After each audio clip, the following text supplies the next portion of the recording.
Arcadian Vanguard presents the Wrestling News in your daily wrestling newscast for Thursday, February 20th, 2025. Good morning, I'm Mike Sempervive. We begin today with AEW Dynamite broadcast live last night on TBS and Max from the Arizona Financial Theater in Phoenix.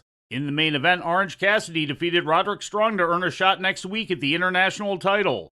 After the match, the Callis family tried to attack Cassidy, but Kenny Omega hit the ring to make the save and help Cassidy fight them off.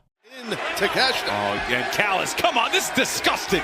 Both these guys are going to be great stars, but Takeshita is a step away. Wait a minute. Hold on. What? It's Kenny Omega. Kenny's back. There's no way.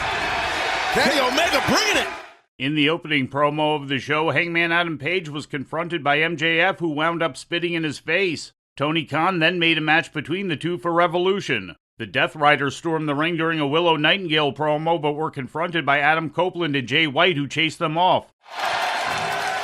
Moxley, I know you're probably halfway back to your hotel, your hostel, whatever bridge you live under, you scumbag. But I know you're gonna see this. You're a coward. You got no nuts, you got no guts, you got no spine. You need your little goon squad? Well, guess what? As of now, I am gonna take them out one by one by one. So when we get to Revolution, it is man to man, and I am gonna kick your ass. In other results, the team of Samoa Joe, Hook, and Katsuyori Shibata beat Christian, Nick Wayne, and Kip Sabian. Powerhouse Hobbs beat Big Bill in a street fight. Tony Storm issued an open challenge for the World Women's title, and Megan Bayne pinned Chris Statlander with some legal assistance from Penelope Ford. After the match, Ford and Bayne attacked Statlander until Thunder Rosa made the save with a steel chair.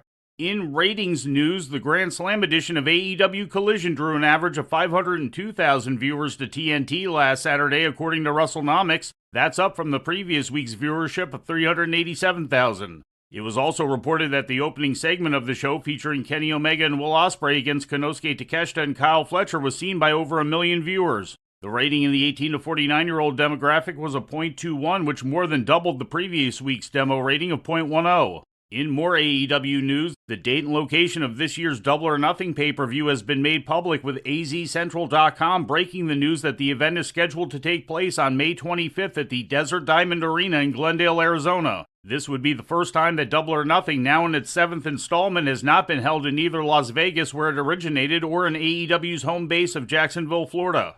And finally, turning to Japan, New Japan Pro Wrestling and CMLL joined forces to present Fantastica Mania yesterday at the Osaka Prefectural Kadoma Sports Center.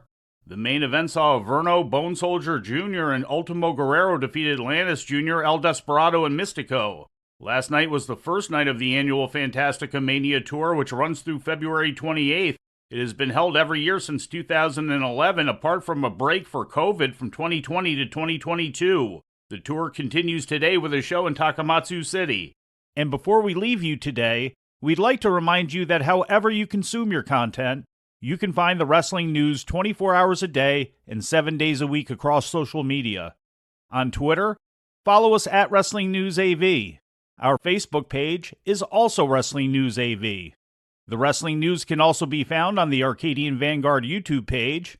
And for those who utilize Amazon Echo devices, just tell Alexa to play the Wrestling News podcast, and remember to make sure you add podcast at the end. Once again, for daily updates, breaking news, and more, follow the Wrestling News across social media. And that's the news for today. If anything happens, we will be here to tell you about it. No clickbait, no paywall, just the Wrestling News. The Wrestling News is a division of Arcadian Vanguard, and the Wrestling Newscast is a production of the Arcadian Vanguard Podcast Network.